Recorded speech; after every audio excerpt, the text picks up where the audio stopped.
the sound that saved a wretch like me. I once was lost, but now I'm found. Was blind, but now I see.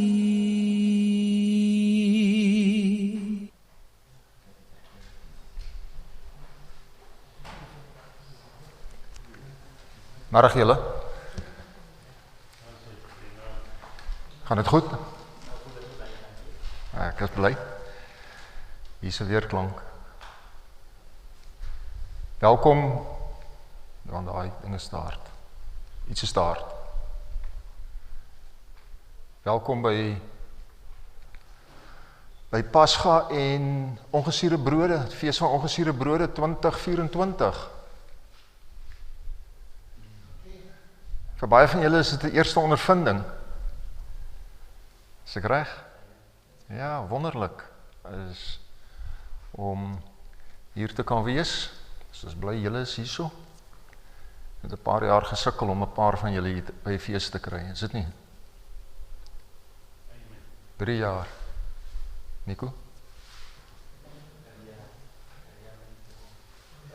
Ja, kan jy hoor? Ja? Ja. Okay, so ons gaan vanaand gesels oor die Pasga, die instelling van die Pasga. So dit is Eksodus 12 en ons gaan 'n bietjie in detail kyk daarna. Wat kan ons daaruit leer? Hoekom doen ons dit? Hoekom is dit ingestel? So ons gaan daarna kyk. Wat 'n wonderlike geleentheid om bietjie weg te kom van die samelewing, een kant te kom en te kan kom leer, né? So voor ons begin, so kom ons bid saam. Onse liefdevolle Hemelse Vader, ons sê vir baie dankie dat ons hierdie wonderlike geleentheid het om so saam te kom gedurende die Pasga en die fees van ongesuurde brode, u feestydde. En ons dankie dat u dit ingestel het en dat ons kan weet, u dit ingestel om die tyd saam met ons wil deurbring. Wat 'n wonderlike voorreg om dit te kan doen. Ons vra dat ons in hierdie aand sal seën en dat u met ons sal wees. Open ons harte en open ons verstand, Vader, sodat ons sal verstaan wat die woord ons wil leer. Ons bid dit alles in Jesus se wonderlike naam. Amen. Goed. Ja, daar's nog mense wat op pad is, so ons bid ook dat hulle veilig hier sal aankom. So kom ons gesels oor die Pasga en die fees van ongesuurde brode. So ons kry ons eerste vers kry ons in Eksodus 12 vers 1 en 2. En die Here het vir Moses en Aaron in Egipteland, of die Here het met Moses en Aaron in Egipteland gespreek en gesê, hierdie maand, nie 'n ander maand nie, dis hierdie maand moet vir julle die begin van die maande wees. Dit moet vir julle die eerste van die maande van die jaar wees. Hierdie maand. Dis spesifiek, dis baie spesifiek, hierdie maand. So die Pasga is ingestel as 'n gedenkteken van Israel se verlossing uit Egiptiese slawerny. Die Pasga was die openingsfees van die jaarlikse godsdienstige dienste of feeste, as ons dit so kan stel. Dit is beide herinnering, maar dit is ook tipies van aard. So dis 'n tipe wat staan vir iets. Dit was 'n herinnering vir die volk van Israel van hulle verlossing uit slawerny uit Egipte, en dit is tipies van verlossing van die slawerny van sonde van elke persoon wat Christus as hulle Pasga lam bely en sy bloed aanvaar vir die bedekking van sonde van die verlede. So die Bybel vertel ons hoe dit gebeur het, dat hierdie maand die eerste maand van Israel se jare was. So dit vertel vir ons, né? Dit sê vir ons in Eksodus 9 vers 31, sê dit, die vlas en die gars was weggeslaan. Wat het dit weggeslaan? Wat het dit weggeslaan? Die vlas en die gars was weggeslaan. Wat het dit weggeslaan? Hey? Wat 'n plaag? Die haal. Is ek reg? Die haal het dit weggeslaan. Die 7de plaag. Het dit weggeslaan. So die vlas en die gars was weggeslaan deur die haal. Maar daar's 'n belangrike gedeelte daarso in. Dit sê vir ons want die gars was in die aar. So dis interessant is die gars was in Abib. En Abib beteken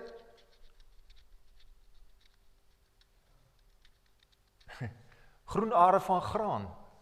Dis wat dit beteken. Met ander woorde is die gars was net gereed gewees vir die oes. Net voordat dit gereed is vir die oes. So die are was vol gewees, hè? Die are was vol, toe is dit weggeslaan.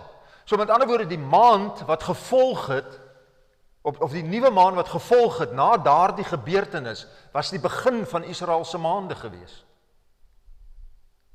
Genesis 9:31. Die vlas en die gars was weggeslaan, want die gars was in die aar en die vlas in die knop. Op die 10de van die eerste maand, is die maand Abib, is 'n lam vir elke huishouding gekies volgens die sieletal. Is ek reg?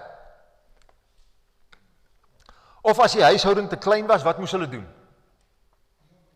Ander mense nooi, Hulle moes ander mense nooi, sodat hulle kon saamkom vir die een offer. So die lam is op sy gesit op die 10de van die maand tot en met die 14de van die maand. Is die lam op sy gesit. Dan op die 14de van die maand het wat gebeur? Die lam is geslag. Is ek reg? Ok, so die lam is geslag en met ander woorde die lam is voorberei vir die Pasgamaal. Wanneer was die Pasgamaal plaasgevind? Hey? Op die 15de. Met ander woorde na sononder op die 14de. Die aand van die 14de, maar die begin van die 15de dag. Is die Pasga geëet. So die 14de is 'n voorbereidingsdag. Vandag was voorbereiding gewees. Is voorbereiding vandag gewees, die 14de. So die lam is op sy gesit tot die 14de dag en dan is dit teen die aand geslag. Met ander woorde in die middag is dit geslag en die bloed is teen die deurposte besprinkel. So die kry ons in Eksodus 12 vers 1 tot 7 wat dit verduidelik. En daai selfde nag is die vleis geëet. Hoe is dit gaar gemaak? Dis gebraai. Dis gebraai. Dit mag nie gekook gewees het nie. Dis gebraai, né? Kop, pootjies, binnegoed, alles saam. En dan is dit saam met ongesuurde brode geëet met bitterkruie. Dis hoe dit geëet is, né?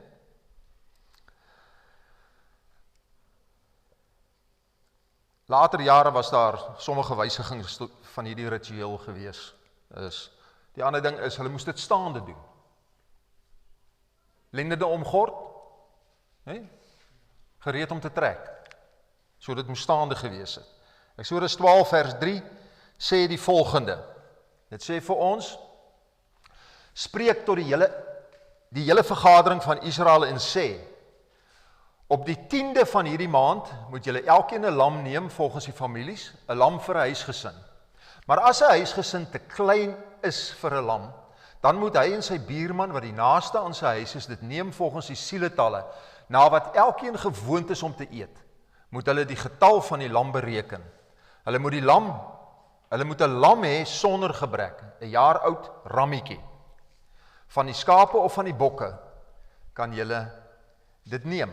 Van die skape of van die bokke. Met ander woorde is die Pasga-offer word onderskei deur my offer genoem te word. My offer. Eksodus 23 vers 18 en ook 34 vers 25. So, alhoewel dit die waarskynlik nie die beste is om so 'n uitdrukking te beklemtoon nie, is dit ten minste nodig dat ons daaraan aandag gee. Die Pasga het Israel se vertrek uit Egipte herdenk. In die Nuwe Testament maak ook 'n voorskouende ordonnansie in 1 Korintiërs 5 vers 7. Dit sê, want ook ons paaslam is vir ons geslag, naamlik Christus. Nee? So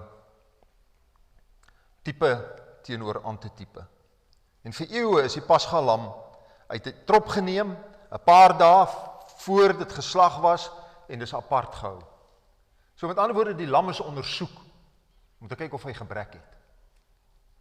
Want as hy gebrek gehad het, dan moes hulle 'n ander een kies. Want dit moes 'n lam wees sonder enige gebrek. 'n Paar dae voor Christus gekruisig is, het die Sanhedrin hom tot dood veroordeel. Nee? Dit sê een van hulle, Caiaphas, wat daardie jaar hoëpriester was, sê vir hulle, julle weet niks nie. En dink nie daaraan dat dit vir ons voordelig is dat een man vir die volk sterwe en nie die hele nasie omkom nie. Van die dag af het hulle toe saam beraadslaag om hom om die lewe te bring. So van daardie dag af, wanneer hulle hom gesien het hulle geweet dat sy lot is verseël.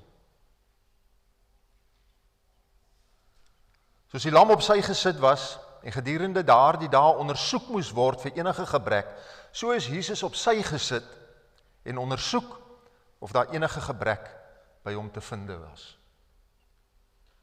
Die 10de van die maand, wat 'n gebeurtenis. Wat het op die 10de van die maand gebeur, toe voor Christus gekruisig is?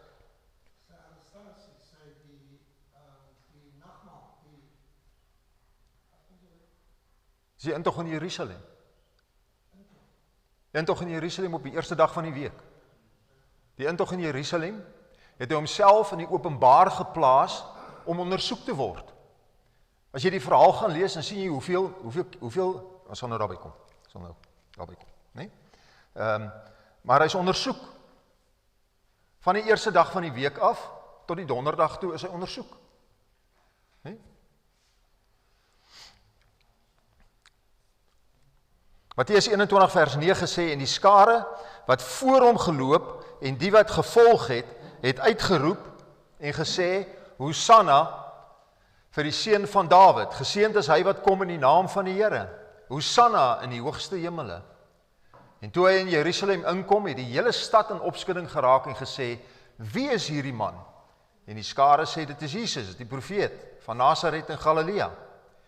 En Jesus het in die tempel van God ingegaan en almal wat in die tempel verkoop en koop uitgejaag en die tafels van die geldwisselaars en die stoele van die duiweverkopers omgegooi. En hy sê vir hulle, daar is geskrywe, my huis moet 'n huis van gebed genoem word, maar julle het dit 'n rowerspilonk gemaak. Die tweede reiniging van die tempel in Jerusalem. Nee? Christus verklaar hom in die openbaar. En gedurende hierdie tyd het die fariseërs hulle disippels na Jesus gestuur om hom te verstrik met sy woorde. So Matteus 22 vers 15 sê, toe gaan die fariseërs saam raad hou om hom in sy woord te verstrik.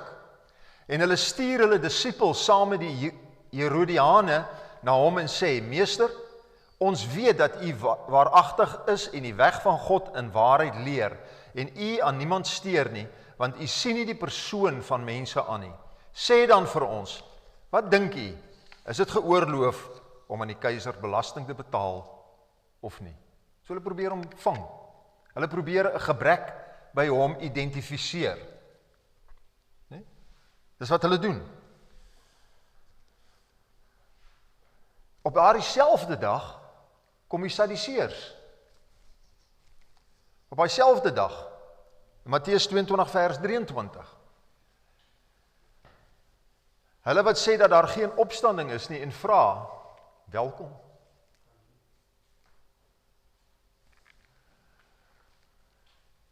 En sê, meester, Moses het gesê, as iemand sonder kinders sterwe, moet sy broer sy vrou trou en kinders vir sy broer verwek. So hulle probeer hom verstrik. Nee? Hulle probeer hom vang. In Matteus 22 vers 34 kom die Fariseërs weer na hom toe om hom te versoek. En hulle sê, toe die Fariseërs hoor dat hy die Sadduseërs die mond gestop het, het hulle almal saam vergader en een van hulle, 'n wetgeleerde, het 'n vraag gestel om hom te versoek en gesê, Meester, wat is die groot gebod in die wet? Wat is die groot gebod in die wet? Ja, nee? Ja. Verstaan? So, met ander woorde, hulle probeer hom verstrik. Hy is ondersoek. Vir 4 dae lank is hy ondersoek.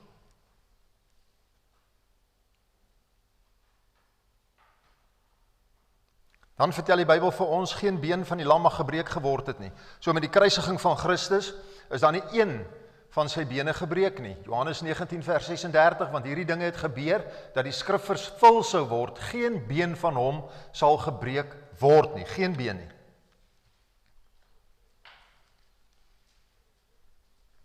Dit stem ooreen met Eksodus 12 vers 46. In een huis moet dit geëet word. Jy mag niks van die vleis uit die huis buitentoe bring nie, en jy mag geen been daarvan breek nie.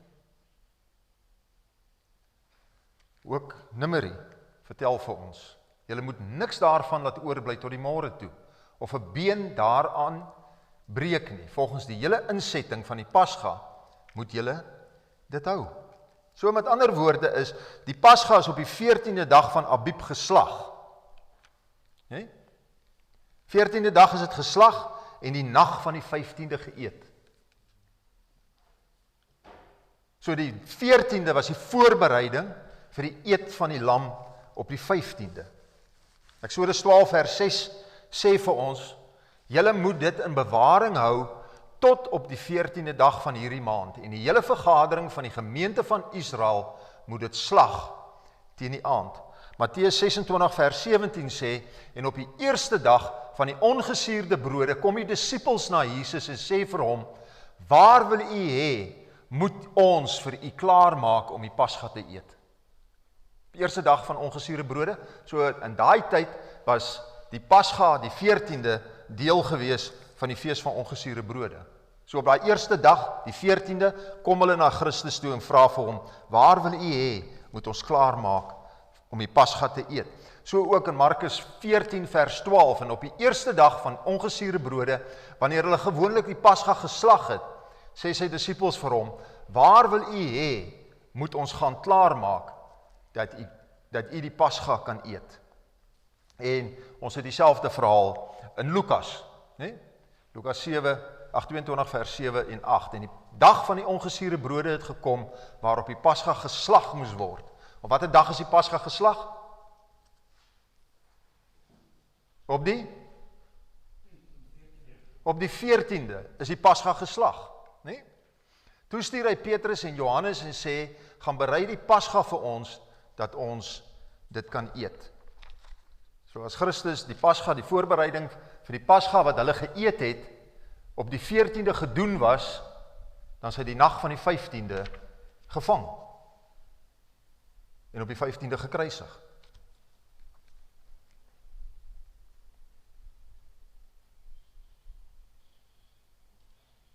In die boventrek, lees ons die verhaal, dit sê, in die boventrek van 'n woning in Jerusalem het Christus saam met sy disippels aan tafel gesit. Hulle het bymekaar gekom om die Pasga te vier. Die Heiland het begeer om hierdie fees alleen saam met die 12 te hou. Hy het geweet dat sy uur gekom het, hy self die ware paslam, en op die dag wat die Pasga geëet is, moes hy geoffer word. Watter dag is die Pasga geëet? Die 15de. Yes, die 15de. Hy was op die punt om die beker van toorn te drink. Hy moet binnekort die finale doop van lyding ontvang. Daar het nog 'n paar stil ure vir hom oorgebly en dit moes bestee word tot voordeel van sy geliefde disippels. Desire of Ages, bladsy 642, die eerste paragraaf. So die besprinkeling van die bloed het 'n verbygaan van barmhartigheid beteken, die besprinkeling van die bloed aan die deurkusyne van die offerlam. Nee? En daai verhaal vind ons in Eksodus 12 vers 13. Dit sê, maar die bloed sal vir julle 'n teken wees aan die huise waarin julle is. As ek die bloed sien, sal ek by julle verbygaan en daar sal geen verderflike plaag onder julle wees wanneer ek Egipte land tref nie. So deur sy bloed was daar 'n verbygaan van sonde wat voorheen gedoen is. En dit vind ons in Romeine 3 vers 25. Dit sê vir ons, hom het God voorgestel in sy bloed as 'n versoening deur die geloof, om sy geregtigheid te bewys deurdat hy die sondes ongestraf laat bly het wat tevore gedoen is onder die verdraagsaamheid van God. So die Pasga offer was 'n lam, 'n jaar oud lam, né? Spreek met die hele vergadering van Israel en sê op die 10de van hierdie maand moet hulle elkeen 'n lam neem volgens die families, 'n lam vir huisgesin. En Christus was die lam van God, Johannes 1 vers 29. Die volgende dag sien Johannes Jesus na hom toe kom en hy sê, daar is die lam van God wat die sonde van die wêreld wegneem. Ons weet, die lam moes gewees het sonder gebrek. Julle moet 'n lam neem sonder gebrek, 'n jaar oud rammetjie. Van die skape of van die bokke moet julle dit neem. So dis interessant. Is die Pasga lam was nie 'n sondoffer nie. Daar's niks sonde bely oor die Pasga lam nie.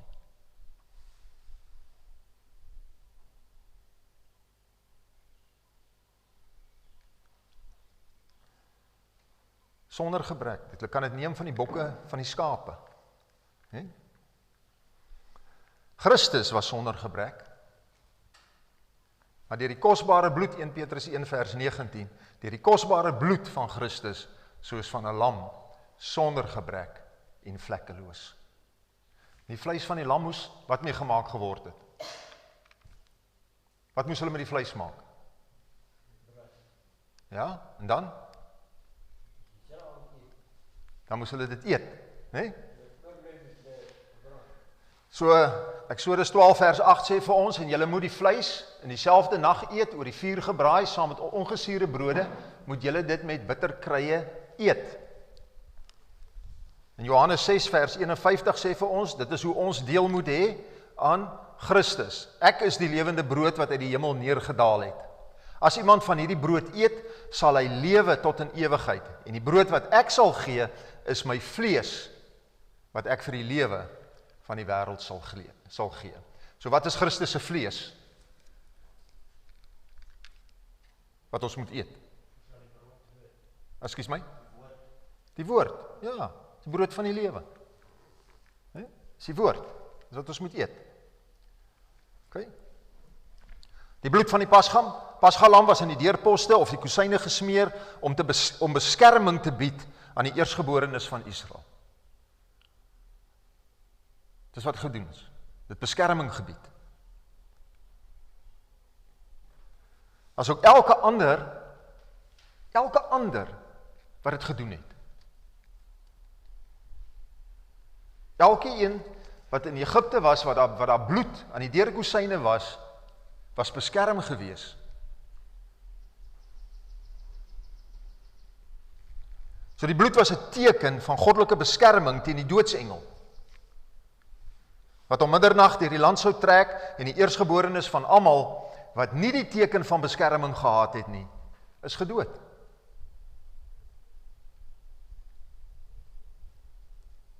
Nou verbind met die Pasga, en tog daarvan onderskei is die fees van ongesuurde brode. En hierdie twee feeste was in werklikheid deel van dieselfde viering gewees, soos ek net nou gesê het. Die 14de is later deel van, was die eerste dag van unleavened bread gewees. So genoem. Die voorbereidingsdag.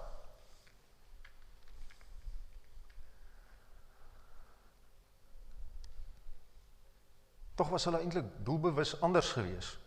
Dit was iewat anders gewees. So die opdrag van God was uitdruklik ten opsigte van wat gedoen moes word. Eksodus 12 vers 15 sê vir ons die volgende. Dit sê, 7 dae lank moet julle ongesuurde brode eet. Alreeds op die eerste dag moet julle die suurdeeg uit julle huise verwyder. So op watter dag word die suurdeeg verwyder? Op die 14de. Op die 14de word die suurdeeg verwyder. Plaas die son. Ekskuus, ons kan nie veel op die stadium daaraan doen nie. Ek sien daar is 'n gordyn. Ons sal kyk of ons môre iets kan hang daar. Dit sê, met ander woorde, op die eerste dag moet julle die suurdeeg uit julle huise verwyder, want elkeen wat gesuurde brood eet, van die eerste dag tot die 7de toe, die siel moet uit Israel uitgeroei word. Geen ongesuurde brood, gesuurde brood, gedurende die tyd van die fees van ongesuurde brode nie.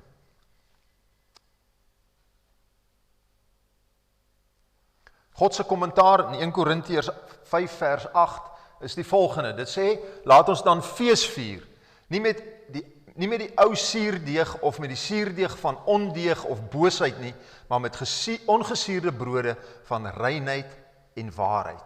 So die Pasga en die fees van ongesuurde brode is eintlik vol onderwysing, as ek dit so kan stel, van evangelie waarhede.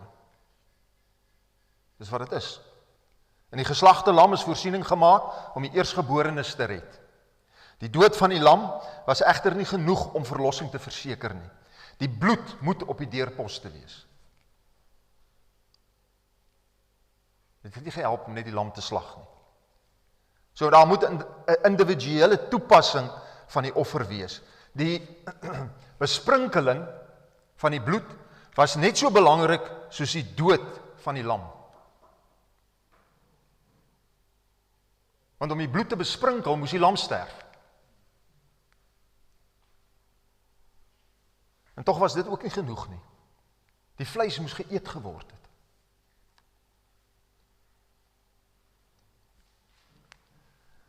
En dit moet onder die regte omstandighede geëet word. Eksodus 12 vers 11 sê vir ons, so moet julle dit eet. Julle heupe moet omgord wees, julle skoene aan julle voete en julle staf in julle hand. Baie haastig moet julle dit eet. 'n Pasga van die Here is dit. So,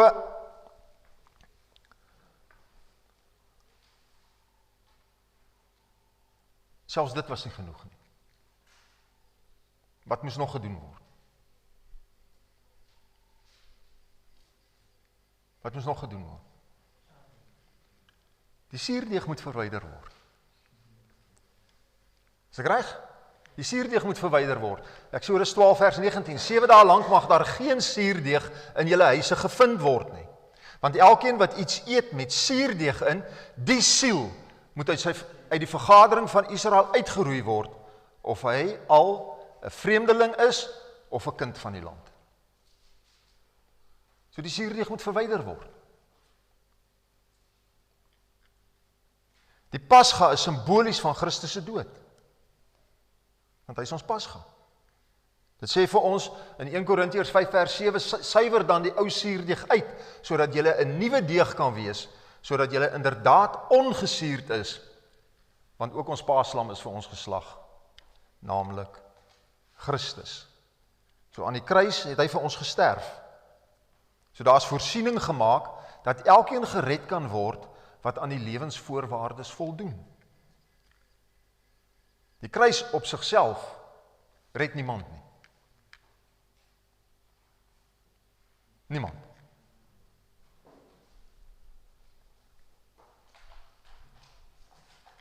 Daar moet individuele toepassing wees van die bloed wat verskaf is.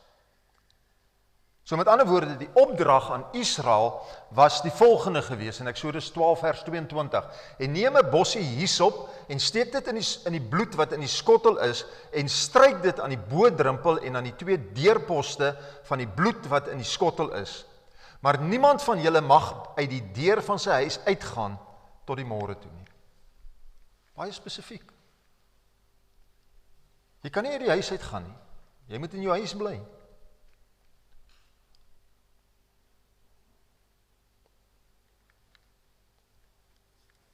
Die belofte was, dat indien hulle dit gedoen het, dan wanneer hy die bloed sien aan die bodrempel en aan die 2 deurposte, sal die Here by die deur verbygaan en die verderwer nie toelaat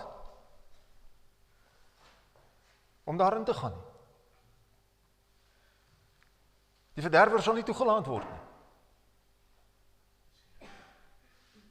So daar is beskerming. Dis wat die bloed doen. Die bloed beskerm.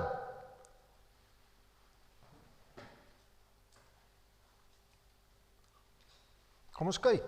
Wat sê 1 Korintiërs 10 vers 10? Moenie murmureer soos ook sommige van hulle gemurmureer het en hulle het deur die verderwer omgekom. So daar in die wildernis toe hulle gemurmureer het hulle deur die verderwer omgekom. Want God kon hulle nie beskerm nie.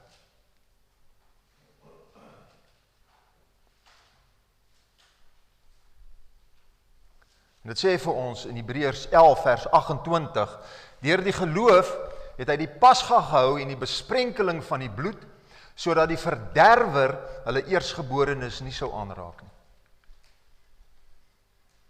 So daar is 'n verderwer.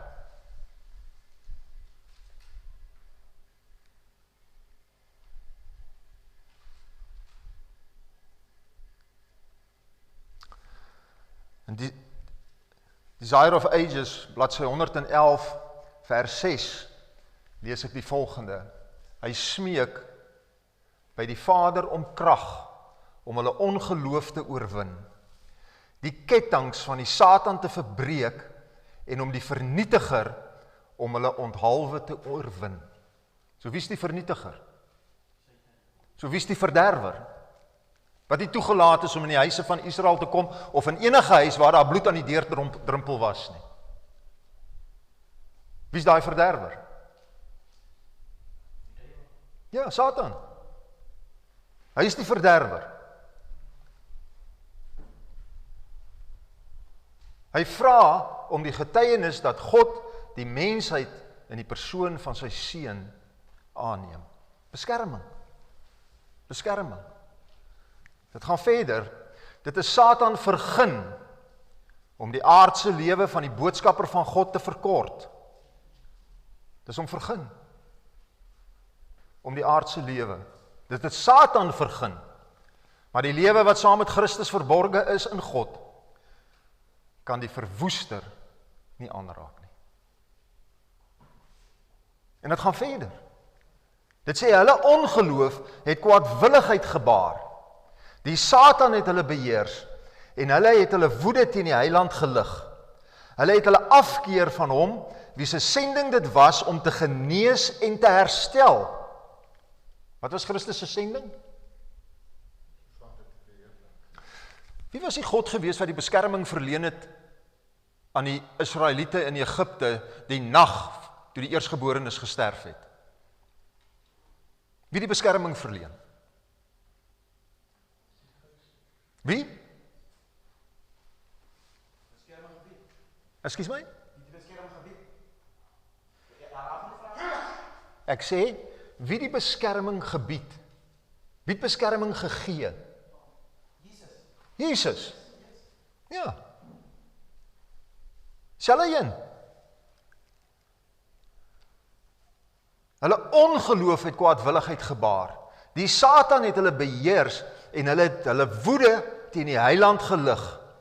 Hulle het hulle afkeer van hom wie se sending dit was om te genees en te herstel. Nou het hulle die hoedanigheid van die verwoesting, van die verwoester aan die dag gelê.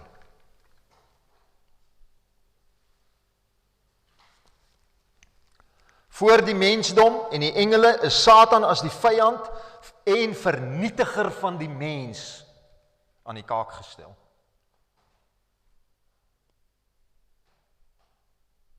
Voor wie? Voor wie? Voor die mensdom en die engele is Satan as die vyand en vernietiger van die mens aan die kaak gestel. Christus as die mens se vriend en verlosser.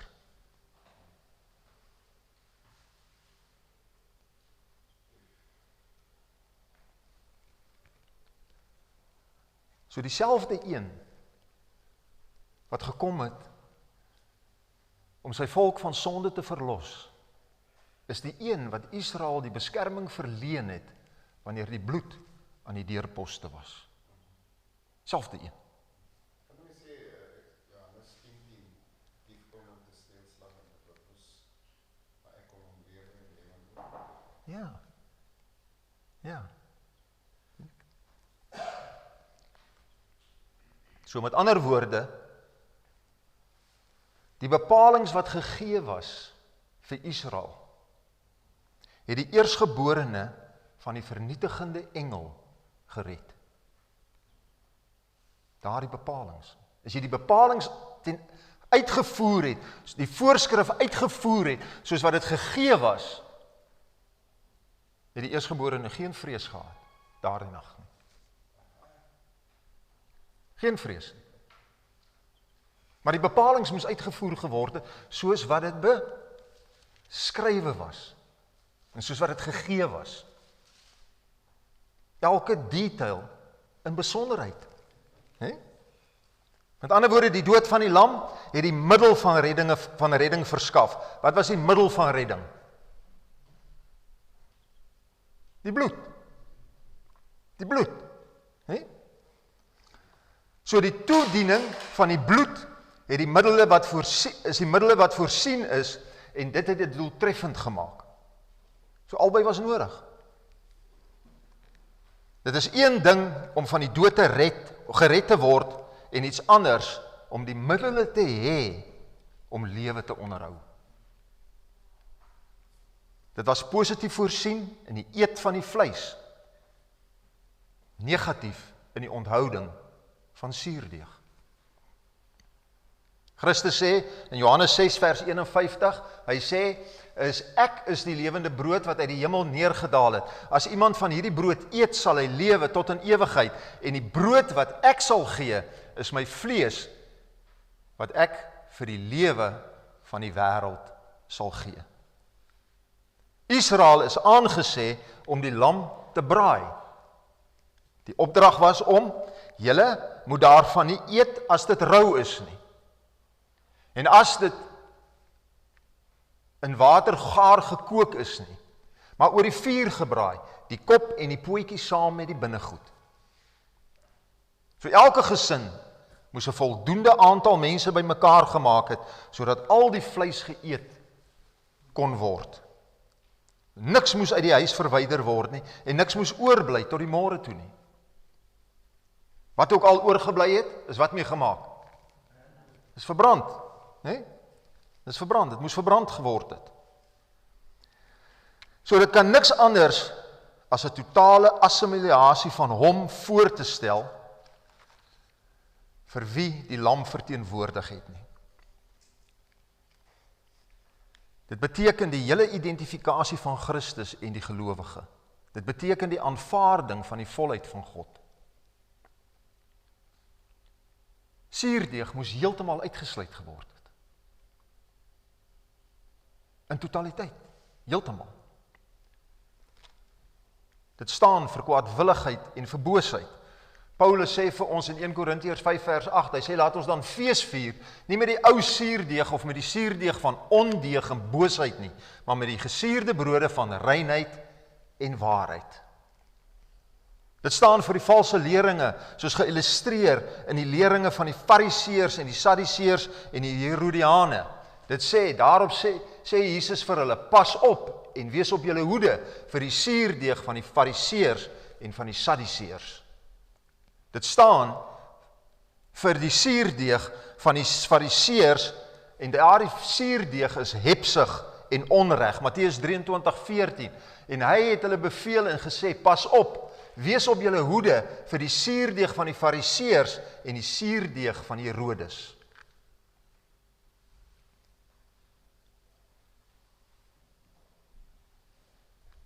(23 vers 14) sê, wee julle skrifgeleerdes en Fariseërs geveinsdes, want julle eet die huise van die weduwee op en doen vir die skyn lang gebede.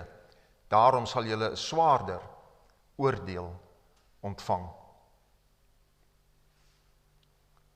Die hele probleem is baie keer, is dit soos 'n hond in die voerbak gees. Julle weet wat ek bedoel. Die hond wat in die voerbak lê, en nie die koei wil laat eet nie, hy self eet nie die voer nie. Maar hy laat ook die koei toe om die voer te eet nie.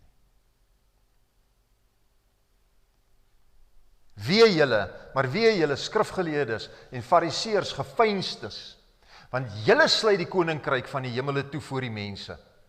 Want julle gaan self nie in nie, en die wat sou ingaan, laat julle nie toe om in te gaan nie.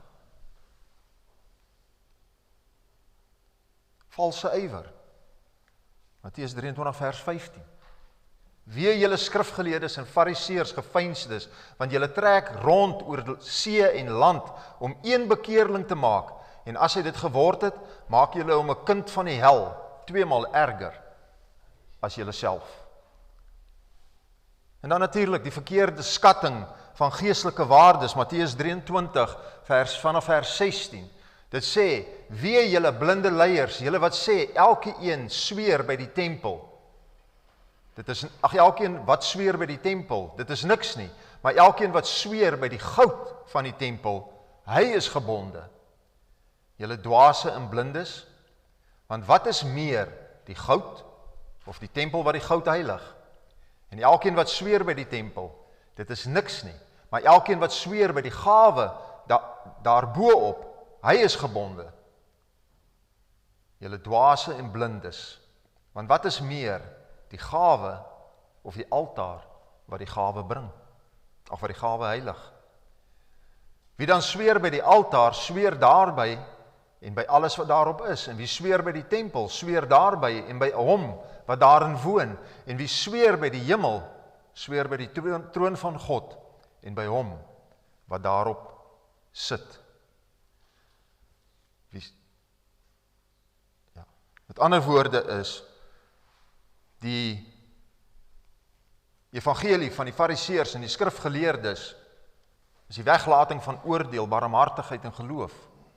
Wee julle skrifgeleerdes en fariseërs, geveinsdes, want julle gee tiendes van kruisement en anys en koljander, en die swaarste van die wet laat julle na.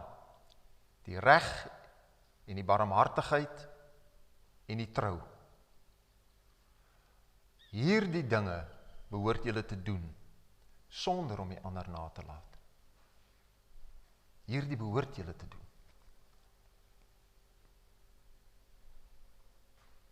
Ydelle stiptelikheid. Blinde leiers, julle wat die muggie uitsif, maar die kameel insluk.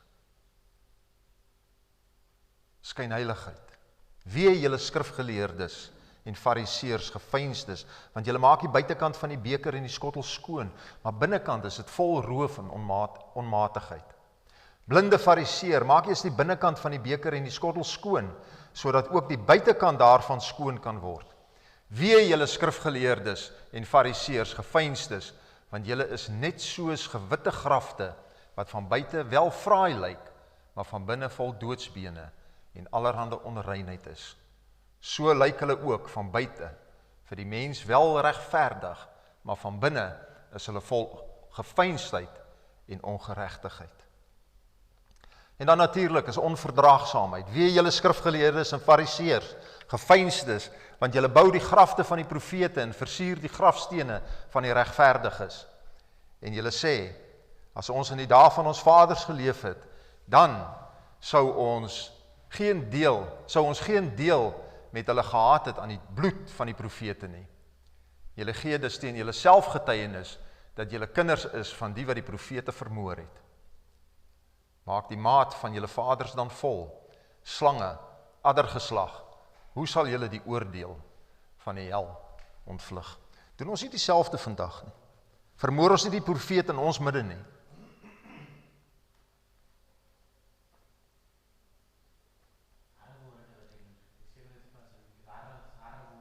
Ja, hard, ja.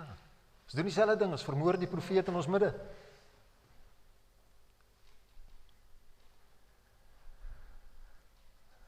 Matteus 23 vers 34 praat oor wreedheid. Daarom kyk, ek stuur profete en wyse manne en skrifgeleerdes na julle toe, en julle sal sommige van hulle doodmaak en kruisig, en sommige van hulle in julle sinagoges gesel, en van die een stad na die ander vervolg, sodat oor julle kan kom al die regverdige bloed wat vergiet is op die aarde. Van die bloed van die regverdige Abel af tot die bloed van Sagaria, die seun van Berachia,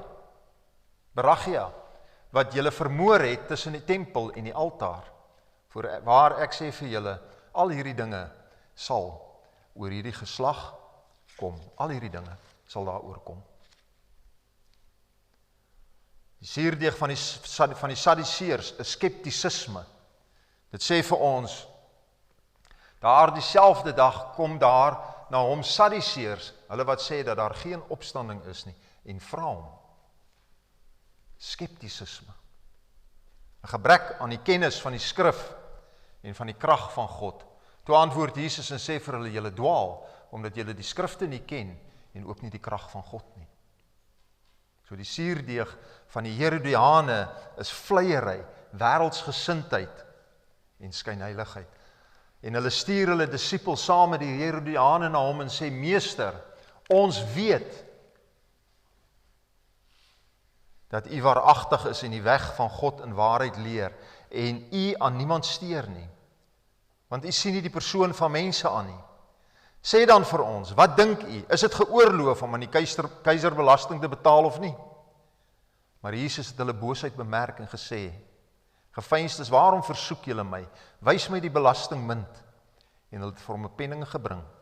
En hy sê vir hulle, wie se beeld en opskrif is dit? Hulle antwoord hom, die keiser se. Daarop sê hy vir hulle, betaal dan aan die keiser wat die keiser toekom, en aan God wat aan God toekom.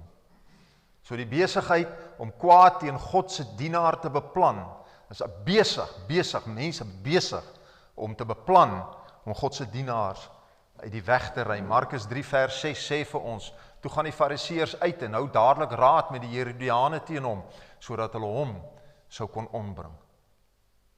So die Nuwe Testamentiese eweknie van die Pasga word gevind in die nagmaalsdiens. En nadat Christus gekom het, is daar geen deeg meer daarin om die paaslam te slag nie. Tikfout. Om die pasgalam te slag nie. Wat sy koms vooraf skadu. Daar sou egter deeg wees in die herdenking van die offer van Golgotha en sy ondersteunende krag. En vir hierdie rede het die Here die offermaal van die nagmaal ingestel om die feite van ons verlossing in gedagte te hou. Asook die voorsiening wat aan die kruis gemaak is. En so sy tipe wys dit beide na die verlede en na die toekoms. Dit wys na die wederkoms van Christus. Want ons moet Golgotha onthou, tot wanneer toe? Tot wanneer toe moet ons Golgotha onthou? Totdat hy kom. Ja, totdat hy kom. 1 Korintiërs 11 vers 26. Want so dikwels as julle hierdie brood eet en hierdie beker drink, verkondig julle die dood van die Here, totdat hy kom. Nee? Dit word vertel, dit sê vir ons die volgende. Dit sê, hierdie tipes is vervul. Nie alleen wat betref die gebeurtenis nie, maar ook ten opsigte van die tyd. Op die 14de dag van die Joodse maand, op die juiste dag van die maand waarop die Paslam vir 15 eeue lank geslag is, het Christus, nadat hy die Pasga saam met sy disippels geëet het, die feesmaal ingestel wat sy dood sou gedenk as die lam van God wat die sonde van die wêreld wegneem. Daar dieselfde nag is hy deur bose hande geneem om gekruisig en geslag te word. En teenbeeld van die eersteling Gerf is ons Here op die 3de dag uit die dood opgewek. As eersteling van die wat ontslaap het, 'n voorbeeld van die opgewekte regverdiges, wie se vernederende liggaam verander sal word om gelykvormig te word aan sy verheerlikte liggaam. So indien ons die leerstelling van die Pasga-viering opsom, het ons die volgende oordenking. Die Pasga is simbolies van die dood van Christus. Soos die Pasga-lam gesterf het, so het Christus gesterf. Geloof in die bloed van die lam het Israel van ouds verlos van die vernietigende engel. Geloof in die bloed van Christus red ons nou van die vernietigende engel en reinig ons van sonde. Die Pasga is simbolies van die opstanding soos voorgestel in die wyfoffer. Die tipe is selfs perfek wat tyd betref. Die lam is die aand van die 14de dag van Abib voorberei en op die 15de dag is dit geëet. Die môre na die Sabbat is die eersteling gerf wat voor die tyd afgesny is, voor die Here gebring. Net soos wat dit staan in Exodus 12, Levitikus 26, skus. Levitikus 26. Die môre na die Sabbat is Christus as die eersteling uit die graf opgewek en het hy homself voor God die Vader gestel vir aanvaarding. Die môre na die Sabbat was nie 'n heilige byeenkoms of 'n Sabbat nie. Het sy 'n tipe of antitipe nie. Maar 'n belangrike werk is gedoen wat dalk meer oor gesels behoort te word. Toe Christus op die eerste dag van die week opgestaan het, was dit vir hom nodig om na die Vader te vaar, om die woorde van God se aanvaarding vir die offer te hoor. En aan die kruis was sy siel in duisternis gehul. Die Vader het sy aangesig vir hom verberg. In wanhoop en angs het Christus uitgeroep in Matteus 27 vers 46, Eli, Eli, lama sabachthani, dit is my God, waarom het u my verlaat? Sonder die besef dat sy Vader langs die kruis gestaan het.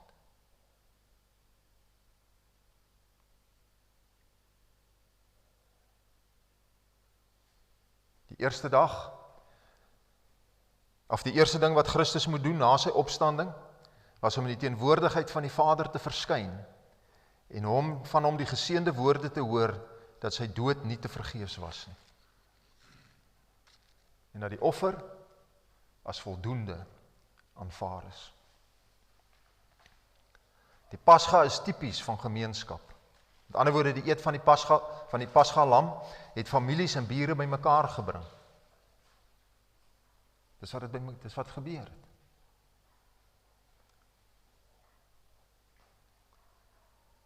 Dit alles en meer het die Pasga vir Israel van ouds beteken. Wat beteken dit vir ons?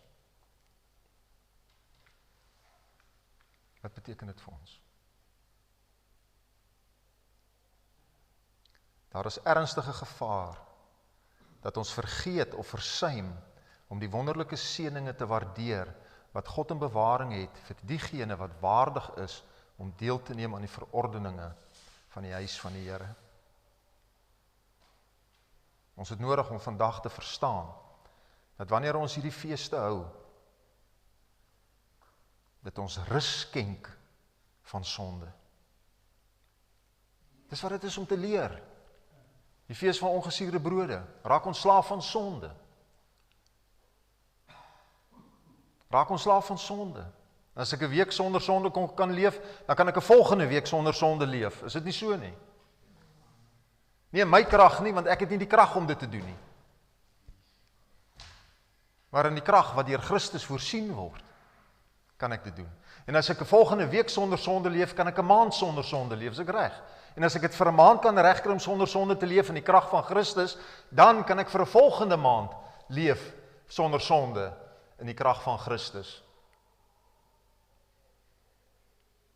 En wanneer sy volk dit reg kry, dan kan Christus terugkom om hulle te kom haal. Dit sê vir ons, nee, 'n lewe in Christus is 'n lewe van rustigheid. En dis waar jy in die fees wys. 'n lewe van rustigheid. Kom ons bid saam. Ons Hemelse Vader, ons sê vir baie dankie dat ons die geleentheid het om by mekaar te kom en oor hierdie dinge te kan gesels. Ons sê vir baie dankie dat ons kan gesels oor die Pasga. Ons kan gesels oor die fees van ongesuurde brode. Dat ons kan gesels rondom die eersteling gerf. Ons dankie daarvoor dat ons hierdie wonderlike geleentheid het en dat U dit ingestel het aan die begin. Op die 4de skepingsdag het U dit ingestel sodat ons deur al die eeue dit kan hou, omdat U tyd saam met ons wil deurbring. U behoefte om by U kinders te wees. Wat 'n voorreg en wat 'n groot genade. Bewys U aan ons dat ons die geleentheid het om hier saam te kom om hierdie fees te hou. Ons is wel min. Maar Vader, ons gebed is dat U ons in hierdie tyd sal seën. Ons dankie vir U liefde. Dankie vir U genade. Want ons bid dit vanaand in Jesus naam. Amen. Amazing grace, how sweet the sound that saved a wretch like me. I once was lost, but now